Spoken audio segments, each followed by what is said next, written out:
L'objet en lui-même ne fait pas tâche, le Mi Air Purifier 3H est plutôt beau, il fait 52 cm de haut pour 24 cm de côté et 4,8 kg. Le fonctionnement mécanique est d'une simplicité enfantine puisque vous avez l'air qui est avalé par les trous à ce niveau-là et rejeté sous forme propre par le ventilateur au-dessus. Le vrai cœur de la bête se trouve à l'arrière et il s'agit du système de filtrage. Cette véritable petite usine à traitement de l'air est composée de 3 filtres. Le premier va prendre les particules, on va dire, les plus grosses, celles que vous voyez par exemple lorsque vous avez un rayon de lumière dans la pièce et vous apercevez qu'il y a plein de poussière en suspension, et bien c'est à ça que va s'attaquer le premier niveau de filtrage, ainsi qu'éventuellement les cheveux ou les particules un peu plus épaisses. Le second système de filtrage, je vous en parle régulièrement lors de mes tests d'aspirateur balai, il s'agit du filtre HEPA à particules fines et allergènes qui est capable de capturer des particules extrêmement petites allant de 0,3 à 0,1 micron. Allez, revenons maintenant sur la partie fonctionnement du Mi Air Purifier 3H. On a maintenant un écran tactile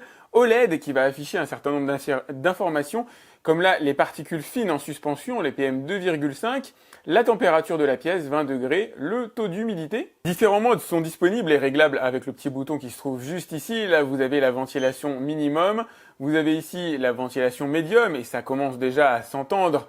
Vous avez après le niveau le plus élevé, et là, effectivement, il fait pas bon rester dans la même pièce pour écouter la télé ou vivre. Pour moi, le niveau de bruit est un petit peu trop élevé. Je vous le fais écouter directement avec mon micro.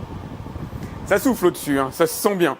Donc ça, c'est vraiment pour vider une pièce le plus rapidement de toutes les substances nocives qui pourraient y être. Là, vous avez la possibilité de définir quel est votre niveau préféré éventuellement. Là, vous avez le réglage automatique en fonction de ce qu'il détecte comme étant comme particules chez vous. Donc, comme j'en ai très peu visiblement dans mon appartement, il m'a mis en niveau bas. Et vous avez le mode nuit pour avoir une intensité minimum du ventilateur. Pour ceux qui se posent la question, le cercle vert indique que tout est bon chez moi. On est bien sur des particules en suspension inférieures à 75 microgrammes par mètre cube.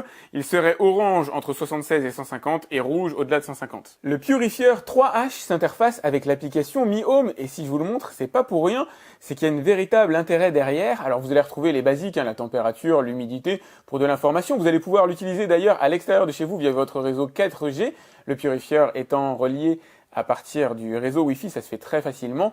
Vous avez voilà les différents niveaux qu'on a déjà détaillés tout à l'heure, intensité du ventilateur, etc. Le niveau de filtrage, donc en gros, est-ce que le filtre est à changer dans combien de temps? Moi, il est tout neuf pour le coup. Ce qui est vraiment intéressant, c'est ça, c'est la planification, l'allumage. Choisir un moment donné dans la journée où vous voulez qu'il fonctionne, tout simplement parce que la ventilation fait du bruit. Et si vous n'avez pas envie d'être présent lorsqu'il va filtrer l'air de chez vous, eh ben c'est simple, vous allez pouvoir régler une heure d'allumage quotidienne et ainsi vous débarrasser de la principale nuisance qui est le bruit, de la seconde nuisance que sont les particules fines, et quand vous rentrerez chez vous, vous aurez un air probablement plus sain, et surtout, au moins en termes de décibels, vous serez au top puisque l'appareil s'arrêtera.